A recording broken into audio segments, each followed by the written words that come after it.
Lepo pozdravljeni, spoštovane gledalke in cenjeni gledalci, ob spremljanju današnjega svežnja aktualnih dogodkov Gorenjske regije.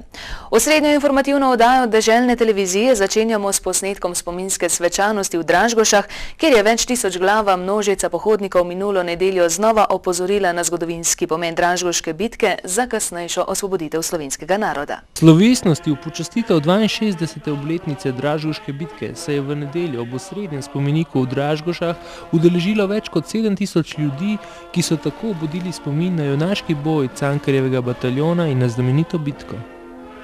Vse navzoče je pozdravil župan občine Železniki Mihael Prevc.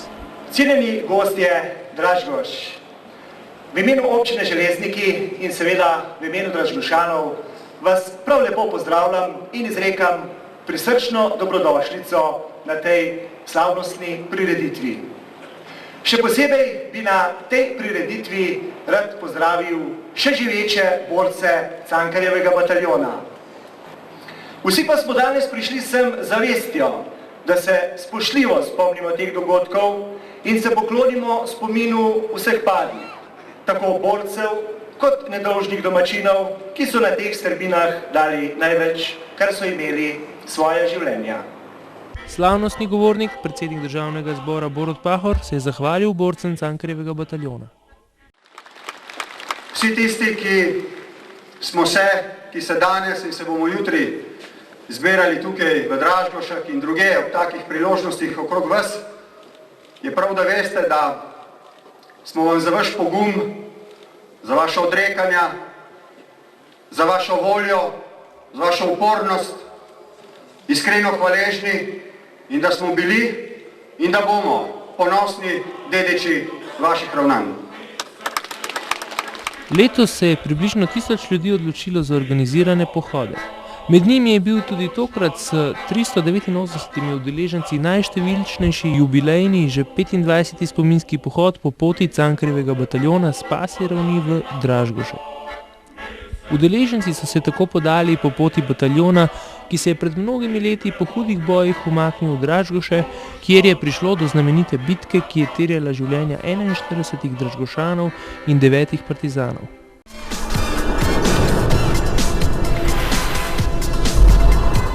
Spomin na junaški boj Cankarjevega bataljona in na znamenito bitko v Dražgošah z leti in desetletji po mnenju organizatorjev vsakoletnih spominskih prireditev po stezah partizanske jelovice ni zbledelo.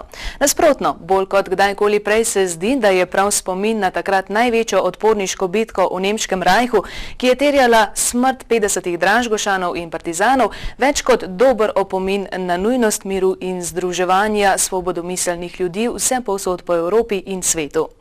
In kako na sam dogodek gledata nedeljska udeleženca in današnja gosta deželnih novic, profesor Anton Bebler in nekdanji predsednik Republike Milan Kučan? Kakšna se vam je zdela prireditev? Odlična je bila in seveda vreme je bilo krasno, veliko ljudi je, veliko znancev, tako da je to vedno zelo prijetna priložnost. Govorniki so bili primerni, namreč ni bilo nobenega borca.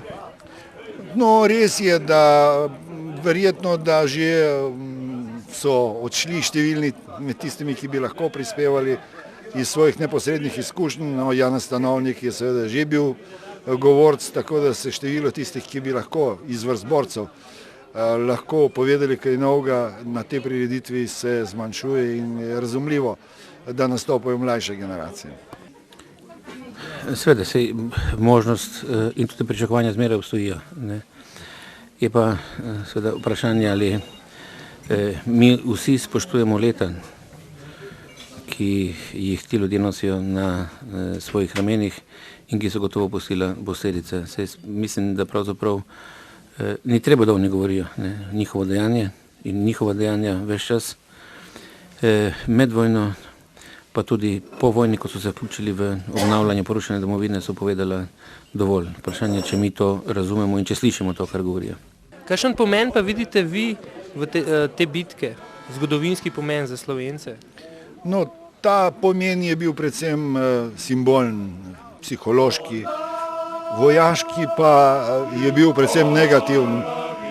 Moj oče je sodeloval tedaj v pripravi celotnega načrta in mislim, da je bil načrt utemeljen le z psihološkega zornega kota, z vojaškega pa je bil zgrešen.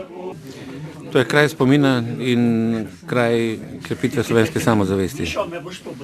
Govori o tem, kaj so sposobni Slovenci v najhujših časih storiti takrat, ko nam najbrž, če bi govoril v hazardejskem jeziku, ne bi nihče pripisal, da sploh lahko dobimo kakšen štih. Pa smo ga dobili in na tistem, kar se je zgodilo takrat in kar se je zgodilo med narodno-osvobodilno vojno, temelji tudi naš ogled, ki ga danes imamo v Evropi. Temelji seveda tudi na tem, kar smo naredili leta 90, za razliko od ostalih delov Jugoslavije in kar nam je tudi odprlo pot v Evropsko unijo. In na to bi morali biti ponosni in tega ne bi smeli spreminjati.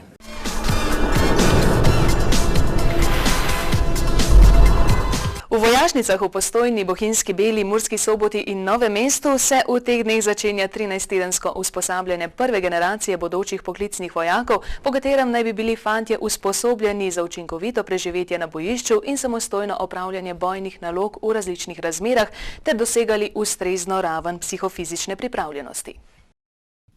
Takoj po prihodu kandidata v našo organizacijo ga skozi temeljne programe usposabljanja pripeljemo, da obvlada temeljna vojaška znanja. Seveda pa potem nadaljuje pridobivanje določenih specialističnih znanj, rodovskih znanj, kot temu pravimo v vojski, v posameznih enotah, tako da se on usposobi in na koncu tudi seveda izuri.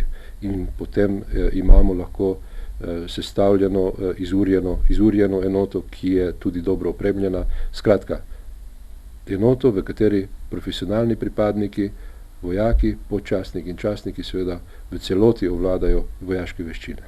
Program usposabljanja obsega spoznavanje splošnih vojaških predpisov, taktike, športno ter državljansko vzgojo in spoznavanje osebnega orožja ter njegove uporabe. Usposabljanje predstavlja temelj za nadaljevanje strokovnega izobraževanja v Slovenski vojski. Zakon seveda in pa ustava omogoča, da državljani uresničujejo svojo pravico do vedenja v obrambi in seveda mi jim to moramo omogočiti. To omogočamo skozi prostovoljno služenje za mlade fante in dekleta. Vojaki prostovoljci so med služenjem zdravstveno in nezgodno zavarovani, zagotovljeno pa imajo tudi pokojninsko in invalidsko zavarovanje, prenočišče, prehrano in povračilo potnih stroškov. Dobijo pa tudi denarni prejemek. To je pa seveda pomembno še zaradi nečesa drugega, da tudi skozi te mlade ljudi nekako ustvarjamo to vez med vojsko in pa med družbo. Za zagotovitev čim večjega števila kandidatov, ki bi uspešno končali prostovoljno služenje vojaškega roka, se bodo denarni prejemki vojakom prostovoljcem z vsakim mesecem služenja povečevali. V 3 mesecih bodo skupaj prejeli $156,078 oziroma 140% minimalne mesečne plače v Sloveniji, ki znaša $111,480.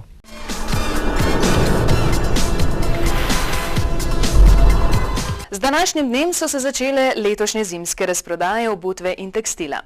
Trgovine bodo danes svoje izdelke ponudile po znižanih cenah. Trgovci se za začetek razprodaj, ki po novem pravilniku ne smejo trajati dlje kot 3 tedne, odločajo sami. Večina pa jih namerava izkoristiti vse do zadnjega dne. Pravila pri sezonskih razprodajah tekstilnega blaga in obutve določajo, da se zimska sezonska razprodaja, ta poteka po novih pravilih že drugo leto zapored, ne sme začeti prej kot drugi ponedeljek v januarju. Prej so se razprodaje obutve začele prvi delovni dan v novem letu, staro ureditvijo pa so bili bolj zadovoljni predvsem v čevljarski industriji. Zanima me, v kolikšni meri ste že uspeli izkoristiti popuste? Smučarsko opremo kupujeva. Kupila sva pancerje, smuči pa vezi. Še noč, v bistvu za lazejne hlače sem jih. Na razprodajah nakupujem zato, ker ni moje številke. Jaz vse, da mi naredi številje. Jaz takrat kupim, kadar rabim, pa ne gledam na razprodaje ali pa na modo, nič ne gledam, samo tisto, kar najložje nosim, ne bo všeč, tisto kupim. Mislim, da je tako, da je roba slaba. Tisto, ki so že prodali, dobro so že prodali, drugič pa, da je to samo še ena izmed kako bi rekel, natek trgovcev. Kako pa ocenjujete obseg ponudbe? Kar v redu. Ne vem, ker sploh, a veš, res nisem še bila v trgovini razen v sadni. Tam pa ni bilo nobenih popustov. Dobro, kakor vidimo v izložbah. Ja, dost dober.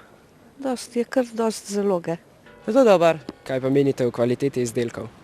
Danes še dobiš, ja. No, najboljše niso. Ja, normalni so, tako kot prej, ne. S tem se kvaliteta nič ne spremeni, če se cena zniža, ne. Verjetno so iste, kot drugače v redni prodaji. Pa vas moti, da je hkrati razprodaja obutve in oblačil? Jaz če mislim kupen, če pa ne, pa ne. Ne.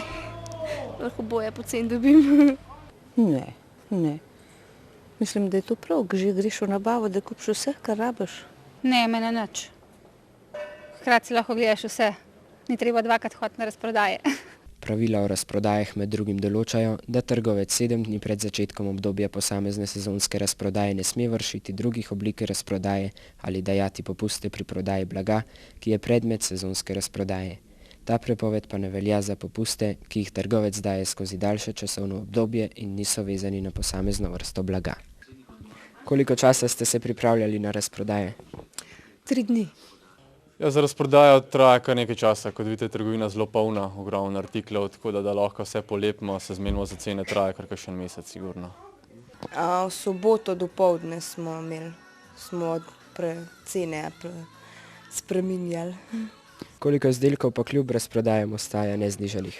Ostajajo predvsem tehnična roba, ostaja neznižana, torej del smuči, predvsem pancerje, vezi, vse ostalo, kar je pa konfekcije, pa je načeloma znižano. Kar precej, ker imamo organizirano pa redno prodajo, pa dobaviteljni iz organizirane prodaje sami nižajo, ni tako oglaševan. Vse so znižane, ja. Pa ste poskrbeli za dober prikaz razlike med staro in novo ceno? Seveda, torej prikazana je prvotna cena, procent znižanja in pa znižana cena.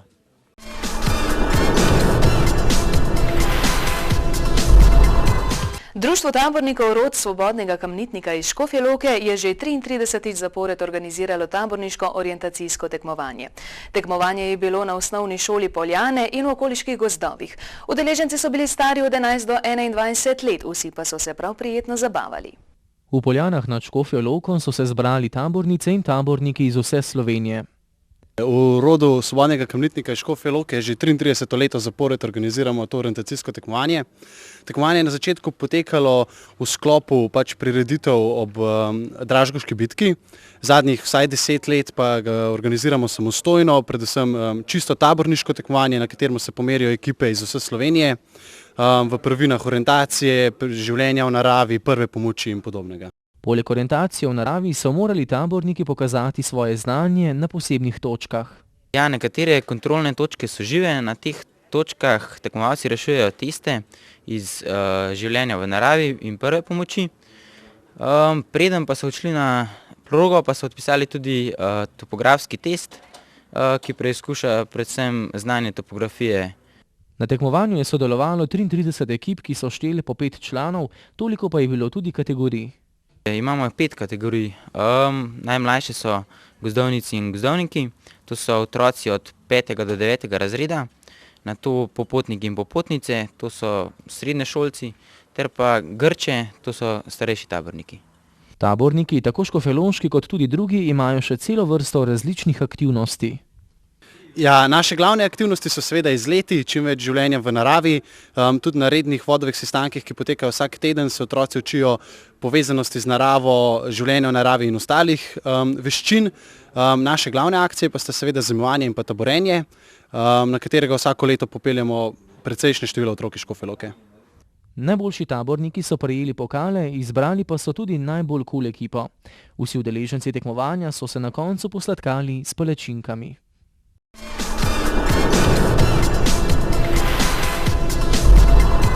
Evrovizijska glasbena vročica, o kateri smo poročali v preteklih dneh, je v nedeljo zvečer postregla z imeni prve trojice glasbenikov, ki se je po številu telefonskih glasov gledalcev uvrstila v februarski finale Evrovizijske melodije 2004. Prvi letošnji predizbor je spremljala tudi ekipa deželne televizije. V prvem predizboru je nastopalo 8 izvajalcev. Mojca Brecelj, Diona Dim, Johnny Bravo, Tulio Furlanič, Regina, Mikola, Aljoša Kovačič in Platin. Po televotingu so se v finale uvrstili Platin z angleško pesmijo Stay Forever, Regina s skladbo Modre oči in Diona Dim s pesmijo If You.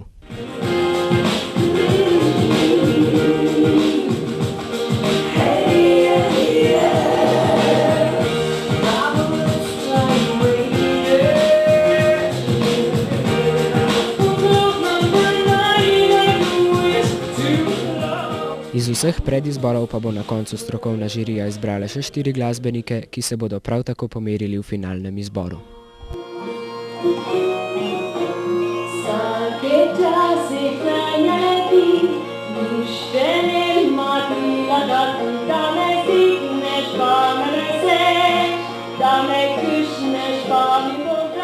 Na naslednjem predizboru, ki bo potekal v nedeljo 18. januarja, pa bodo nastopili Kalamari, Natalija Verboten, Juhu Banda, Šantal Hartman, Ana Dežman, Monika Pučelj, Jasmina Cafnik in Marjan Novina.